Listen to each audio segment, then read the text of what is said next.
Ladies, it is Rosh Chodesh, Nisan. So first of all, we want to wish you a Chodesh Tov u'Mevorach. I and a bunch of ladies decided to take a trip to Har HaZeitim and a few other holy spots. And it is no coincidence, nothing in life is a coincidence. We ended up parking right over here in front of the cemetery. And look at this wall over here, which is the wall that separates the Arab quarter from the Jewish quarter, right in front of the Kotel, right in front of the Wailing Wall. Notice by this green gold mask, the wall outside of it, underneath it, there's grass growing on the wall. I want you to notice the letters that the grass is growing and creating. Do you see right underneath on the wall where the gold mask is? There's a Yud over there, and then right next to it a Hey, and right next to it a Vav, and right over here on the left is another Hey that's growing, showing Hashem's name. In other words, HaKadosh Baruch Hu's name of mercy surrounds Yerushalayim right next to Har HaZeitim. This is incredible, incredible. I can't believe, and I tell the driver, look where you parked. You parked right in front of this incredible site. Ladies, we are now on the way to the Orahima Kadosh, the holy Orahima Kadosh. We're going to dive in there for everybody now. You see that blue place spot over there? That is the kever of the Orahima Kadosh that we are walking to. And I'm going to dive in for everybody. I have a list of names. Plus, whoever's names I don't have, I'm going to have you in mind. All the students, all the Talmidot, all the viewers on ohelserah.com, Torah Anytime, the YouTube subscribers, everybody, all the donors, everybody who writes in, I'm having you in mind. The Orahima Kadosh. Ladies, just so you know, that this cemetery, which is Har HaZeitim, Mount Olives, is considered one of the most ancient cemeteries that faces the Kotel in the history of our people, in terms of that most people are, holy people are buried here. Obviously that doesn't include all the tzionim, which means the designated spots where certain rabbis are buried, but this is really one of the most ancient cemeteries. You feel the holiness in this spot. We're visiting the Orahima Kadosh. We are now at the caver of the holy Orahima Kadosh. This is it, the one in the middle over here. This one. We are going to recite a special tefillah that's said at his tombstone, at his grave site. And Be'ezat Hashem, we're going to have you all in mind. And ladies, right next to the Orahim, you see this small blue kever. This is the kever of his wife, his holy wife, who we have to be grateful for, that she actually helped to make sure that he continues his studies, and I'm sure she served him well and loved him, so we have to be grateful for her as well. We are now approaching the kever, as you can see, of the Pre Hadash. The Pre Hadash was a huge tzaddik and a huge commentary on the Chumash and other. He wrote tremendous svarim. We are going to daven over here by him, and I already had everybody in mind by the Orahim, but I'm going to continue to have everybody in mind over here as well.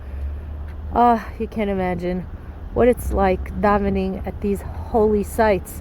And by the way, just so you know, they're rare sites, because not everybody could get to Har HaZeitim. There are times that there are all kinds of protests here, and there are times that the Ishmaelim cause us a lot of heartache over here. But Baruch Hashem, today, Rosh Chodesh Nisan, our driver thought that we would have a hard time getting here, and I told him, Be'ezat Hashem, Kadosh Baruch Hu is going to make it that we should be able to be here, and here we are. Ladies, we are now at the kever, at the grave site of the son of David HaMelech, Avshalom. Take a look at this monument that was built over here. Wow. Over his gravesite. That is incredible. Sadly, Avshalom rebelled against his father. He wanted the crown, but we know that he was also a very holy person by virtue of the fact that his father was David HaMelech. This pillar over here is called Yad of Avshalom. Very, very, very fantastical, and wow, quite an ancient. Look at this. Wow. I'm gonna pray here. Ladies, we are now, look at this road. We are now heading to the gravesite of Zechariah Hanavi alav Shalom, Zechariah the Prophet of ancient times. And we are going to daven for every single one of you. Pray here that Kadosh Baruch Hu, in the schut, in the merit of the tzaddik, of this Navi, of this prophet, should bring us all a individual and global redemption, and we should be zaycha to see the Bet HaMikdash and the Holy of Holies rebuilt in our days. As we know, Zechariah Hanavi unfortunately was killed by the Jewish people during the times of the Churban Bet HaMikdash. Unfortunately, he was one of those prophets that prophesied the destruction, and sadly his blood was spilled, and HaKadosh Baruch Hu was very upset about that. But we are now doing a tikkun and coming here to daven at his kever, which is right here. Look at this. Oh wow. This is the kever of Zechariah Hanavi, and look at the heavens. Look what's beaming down on us. I'm not sure if that's the sun. Does it look like the sun? The sun is shining on his kever. You see that? It's right over his kever. Wow. That is incredible, because it's a very, very cloudy day. We did not see the sun until now, and it's shining down in the direction of this specific kever. Wow. We are going to daven here and move on. We are now going, we just went up from Zechariah Hanavi's kever all the way up to this entrance here, which our tour guide told us is usually locked, and he says it's very rare that it should be unlocked. So we are going here. Hashem opened up the gates for us to go into this cave where holy Kohanim, it's a family of Kohanim from ancient times. Look at this, ladies. We're going to daven here now. Wow, it's mamish. It's wow. Can't believe we have this chus. He said it's very, very rare that the gate is opened, but we are going to daven here at this opening here. Look at this, ladies. It's a family of Kohanim that are buried here. We are going to daven here. Wow, this is something else. This is something that's truly, you really feel like, wow.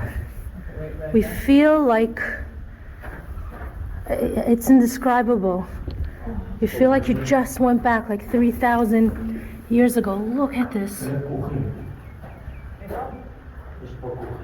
We're going to daven here for everyone. We are now reading about who's buried here, the Kohanim.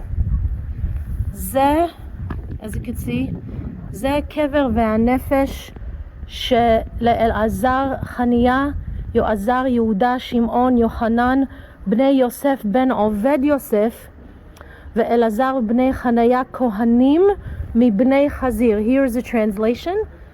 This is the grave and the soul of Elazar, Chaniya, Yoezer, also Yehuda, Shimon, Yohanan, who were the sons of Yosef ben Oved, Yosef and Elazar, who were the sons of Chaniya, priests of the sons of Chazir. Well, let's see what it says about them. Oh wow, what we learn here is that they're actually from the Hashmona'i period. You see the Hashmonayan era inscription carved in the stone. Wow, that is incredible. And it's written in the square Hebrew script, which demonstrates that those buried in the cave belong to a priestly family identified from the Tanakh. Wow, that is incredible. Look where we are. And here is the script. I'm going to turn this around so you see. Here's what was written on the wall. You see the writing? Wow, it's their names. As you could see here. Ovadia, Shimon, Yochanan. You see that? Wow, wow, wow, wow, wow, wow. And that's, they just copied it onto here, but that's what's inscribed on the wall itself. It's incredible. Okay, guys, you're not going to believe this. At every caver, every gravesite, I decided to say at least 1 or 2 chapters of Tehillim. Lately, as we were going, I was saying one by one by one. As you know, we've got to the gravesite of the Kohanim from the family of Chazir, right? Look at the Tehillim that fell on them as we were davening. Do you see here these words? Yicharsemenu Chazir miyar v'ziz sadai yir'ena. Whoa! If that's not a sign that we had to have been here, I don't know what is. Look at it, look at it. This is them. That is incredible. That is incredible. Hashem is really, really talking to us today. He talks to us every day, but there are times that it's so clear and so profound. We are now at the gravesite of the holy Rashash, Rabbi Shalom Sharabi, who was a huge Mekubal, I believe in the early 1900s. He was also, I believe, the Rosh Yeshiva of the Yeshiva of the Mekubalim here in Yerushalayim. And we have a schus that we're praying, we're davening at his kever. He was a tremendous tzaddik, a huge Mekubal. And we're davening here for everybody that in the schut, in the merit of this tzaddik, Kadosh Baruch Hu should send all of Klal Yisrael Shalom. That was his name, Shalom, Harav Shalom Sharabi. Should have peace, peace between people, achdut, togetherness, ahava, love. That's what the Rashash wanted for Klal Yisrael. Ladies, we have, I can't believe that I'm standing here in front of the kever of one of the holiest Mekubalim of the Sephardi world, one of the greatest tzaddikim and commentaries of Chumash, of the entire Tanakh, the holy Ben Ish Chai of Baghdad, who was actually originally buried in Iraq, in Baghdad, and then was transported to Eretz Yisrael several years later. He is such a tzaddik. I can't believe that we're standing in front of his kever. Harav Yosef Chaim, his last name was Chaim, his first name was Yosef, the Ben Ish Chai Rav Pe'alim, Rabban Shel Kol Bnei HaGola. He was the Rav of all those that lived in the Galut, in the exile. Ge'on Uzenu, he was a genius. Morenu Ve'Rabenu, he was our teacher. He's a Rav Ve'ateret Roshenu, the crown of Torah. Wow, he died on Yud Gimel Elul. Wow, can't believe we're actually here. We're gonna daven here for everybody that in the schos of this tzaddik, all Jews who are in the Galut should finally make their way to Eretz Yisrael bekarov mamash. Before the Mashiach comes, we want you here with us. Amen. Not after. Now. She should already be here. Oh my goodness, I can't believe what a schus we have, what a schut we have, what a merit we have, that not too far from the Ben Ish Chai, look who is buried here, the holy Saba Kadisha, Rav Shlomo Eliezer Elfandri. Zchuto yagen alenu. By the way, he was a genius in Torah. He was a huge Mekubal, known as the Saba Kadisha. And he was so big that even the Hasidic world gravitated to him, especially, if I'm not mistaken, the Munkacher Rebbe, I believe the Minhat Lazar, was very, very close to him. He considered the Saba Kadisha his Rabbi, There's a whole story about them and their first meeting when the Minchas Lazar finally came from Europe to visit the Saba Kadisha after many years, that he kept writing to him about when could he finally meet Morenu Verabenu, and the Saba Kadisha kept postponing the trip until finally said now is the time. And the Minchas Lazar, you hear, Dina, came with his whole entourage from Europe. It was the most incredible sight that the Saba Kadisha and the Minchas Lazar finally met. I will tell you the story of what happened at that meeting after we daven here, Be'ezrat Hashem. But this is such a schos to be here at his kever. Okay, so here we are at the kever again of the Saba Kadisha, and I wanted to tell you the story that happened when the Minchas Lazar, the holy Minhat Elazar, the Munkacher Rebbe, met with the Saba Kadisha for the first time. It was an extremely emotional meeting between the two of them, especially for the Minhat Elazar, because this was, he considered the Saba Kadisha his all-time big-time Rabbi. In any case, when they finally met, it was in the house of the Saba Kadisha, and the Saba Kadisha instructed the Minhat Elazar to come into his room. And in the beginning, it was a little uncomfortable because all the Gabaim were there, everybody was there, and finally the Saba Kadisha motioned that everybody should leave the room, and the only ones that should be there is the Minhat Elazar and the Saba Kadisha. Everybody left. Now, the Talmid, the student of the Minhat Elazar, was so curious to hear what are the words that are now going to be exchanged between his Rabbi and the Saba Kadisha. הוא רצה לשמוע מה הולך להיות שם ביניהם, right? What are these two Torah giants talking about? אז הוא שם את האוזן שלו, he put his ear near the door כדי לשמוע. ומה הוא שמע? And what did he hear? He realizes that זה קצת שקט, and he chaps that the Minhat Elazar, you hear this? The Minhat Elazar לא מדבר the language of the Saba Kadisha. The Saba Kadisha doesn't know Yiddish. So they decided to speak in Lashon Kodesh. So the Minhat Elazar מתחיל לדבר, he started to speak, and he asked the Saba Kadisha, מדוע משיח לא מגיע? Why is it that the Mashiach has delayed? What's going on? We want Mashiach. What's happening? So the Saba Kadisha lifted his hands and he said, Yesh elu sheme'akvim. There are those who unfortunately are delaying the process through their ma'asim. Yesh elu sheme'akvim.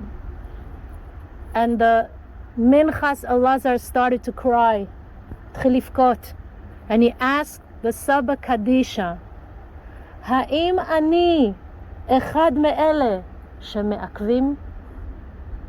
Am I one of the ones who are helping to delay the process? I mean, could you imagine?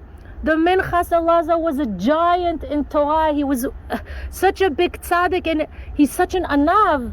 He's such a humble person that he's asking, am I responsible for the fact that Mashiach has not yet come?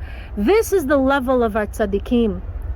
They didn't consider themselves tzaddikim. הם לא חשבו את עצמם כל כך צדיקים שלא רצו לקחת אחריות. They didn't want to take responsibility for the possibility that Mashiach isn't coming. These were the two great giants, and the story of the meeting between the Saba Kadisha, this holy tzaddik who's buried here, and the Minchas Elazar. And the schut of this tzaddik, Kadosh Baruch Hu, should really send us the geula. We should all take upon ourselves be'emet to do whatever we can to bring the Mashiach as quickly, efficiently, and effectively as possible. Bli yisurim. We shouldn't have to go through any chaz v'shalom, any suffering, any hardship, any exile anymore. Be'ezrat Hashem, in the schus of this tremendous tzaddik, we should have yeshuot bekarov mamash.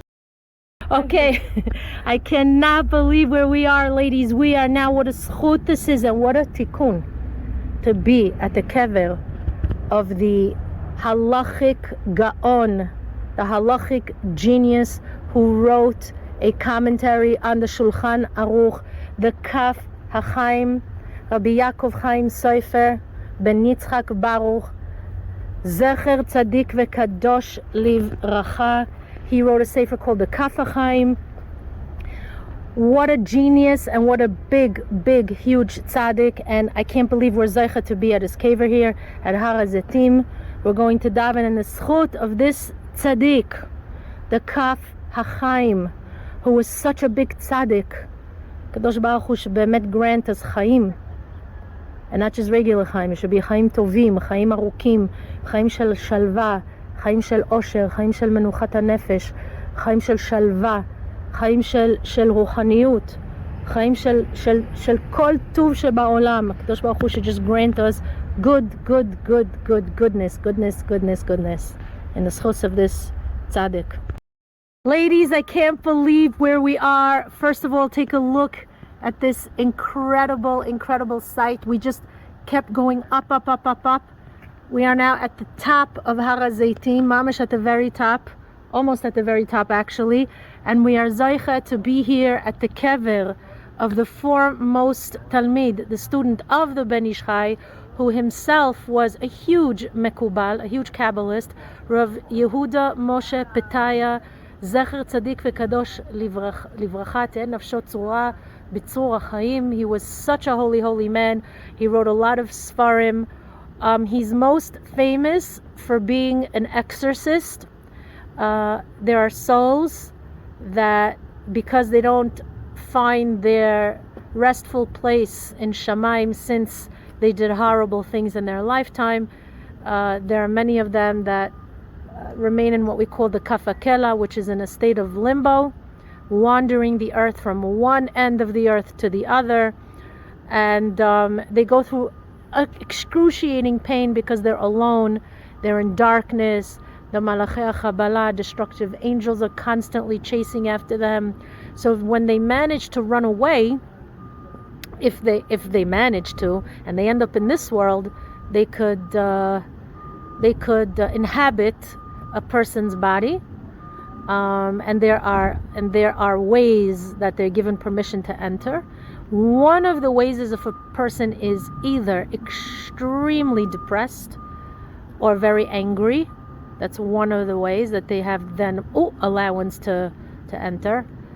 They say that in our generation there are very few dibukim, there are very few souls of this nature that inhabit a person's body. But Rav Yehuda Petaya lived in a generation where such dibukim were quite prevalent, especially in Iraq.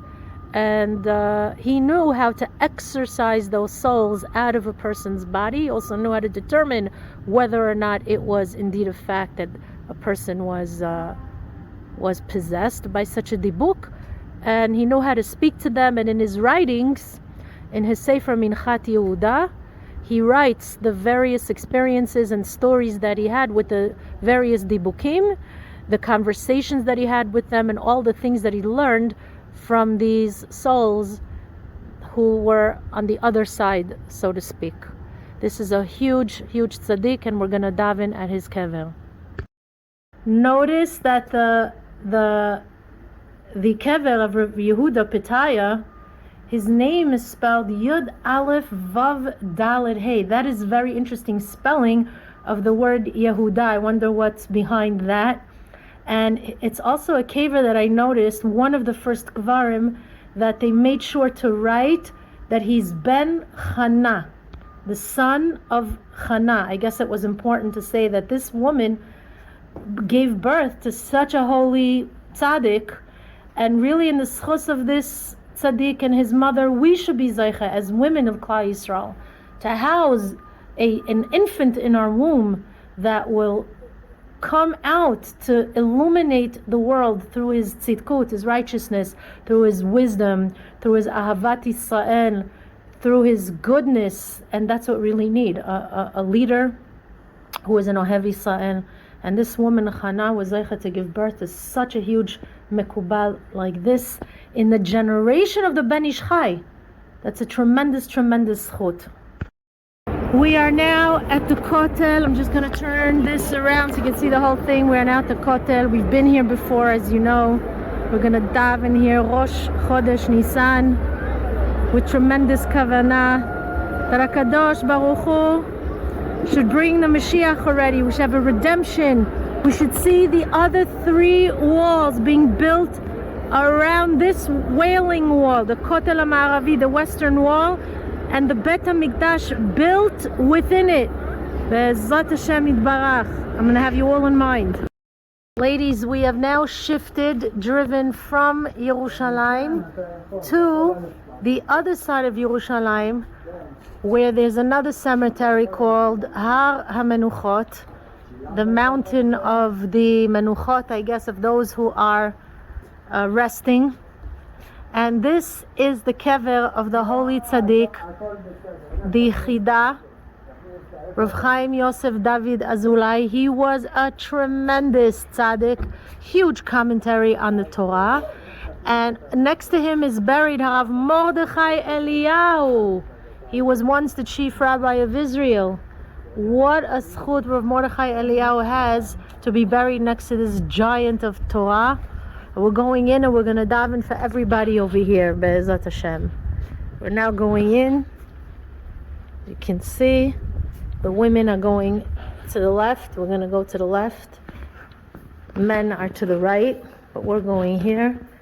And here we have the Chida Kadosh, as you can see.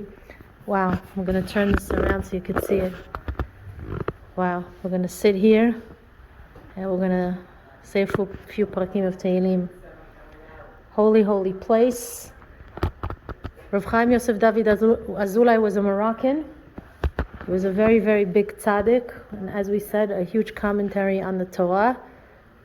Very, very special. My dear friends, we are at a very, very special kever of a person who was extremely influential in my life in terms of teaching me Torah. Harav Moshe Chai Ben Aharon v'Shulamit Simantov Alav Shalom. He was my Rav before he passed away. He passed away at a very, very young age. Baruch Hashem, I was able to come already see him quite a number of times, already from 5 years ago. It's always an emotional experience to come to visit him time and time again. It's not easy because he was just such a special person, such a sensitive man.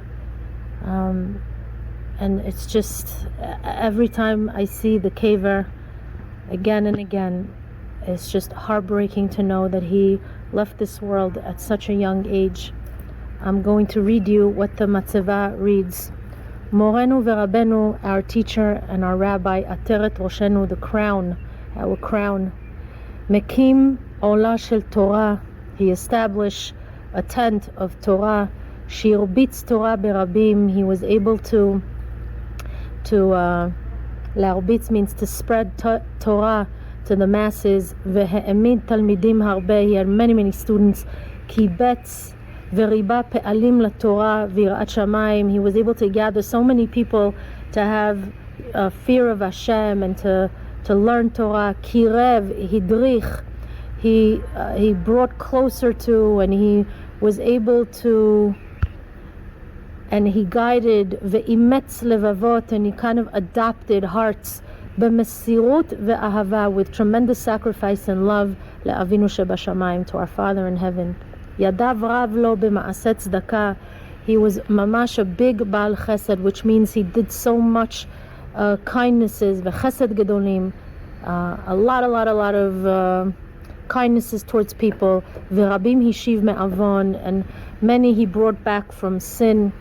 This is Arav Hagaon. He was a big Talmid Chacham. Moshe Chai Ben Aharon v'Shulamit Simantov. As you can see here, it says Meyased Arav, the Keilat Chaim Sha'al, that he established the shul called Chaim Sha'al in Brooklyn, New York. Umeyased Mozdot HaChinuch, and he also established a educational institution for young girls called Me'orot Bet Yaakov, She'al Yedei Keilah, which was founded in the Keilah, which means it was the same building. Hashiv nafsho lebo'o be'et osko. He returned his soul to his maker in the process, in the middle, like at the time that he was performing deeds to Hashem bi'itzuma, at the height of Simchat Mitzvah of the Chol HaMoed Sukkot. It was Chol HaMoed Sukkot, Yud Chet Tishrei, was the 18th of Tishrei in the year Tavshin Samech Gimel. And this was his famous, what he always used to teach us, Berachakim imcha, when I am far from you, Hashem, moti b'chayai. It's as if I'm dead in my life, meaning I was walking around dead but living. Ve'ima davek b'cha, but if I cling to you, chayai b'moti, I live although I am no longer living. This was Rav Moshe Chai Simantov, Yad of Avshalom, a tremendous tzaddik, my Rav, and I was Zeiche, I merited that. Now my current Rav is also named Moshe. Kadosh Baruch Hu should keep him safe and alive and well. We're going to daven here. Tremendous chut. Baruch Hashem that I was Zeiche to already be here quite a number of times from a few years ago already. And we should continue to be besimcha. The Rav always said we should be happy, happy, happy. As we are now, our last tzaddik before we go back is the great Mekubal Harav Yitzchak Kaduri Alav Shalom, who was the Rosh HaMekubalim of Yeshivat Nachalat Yitzchak. He was a huge Mekubal, big tzaddik. He lived a very long life. I think over 100 years old he was when he passed away. And he actually passed away on my birthday, so I could never ever forget his yahrzeit. He was Niftar Chaf Tet Betevet. We are now going in. This is the ladies section to daven at his kever. We're going to go into the ladies section over here to daven for everybody. Oh, is it locked? I think it's locked, the ladies section, unless it's this way. Oh, there we go. We're going to go in and we're going to pray over here.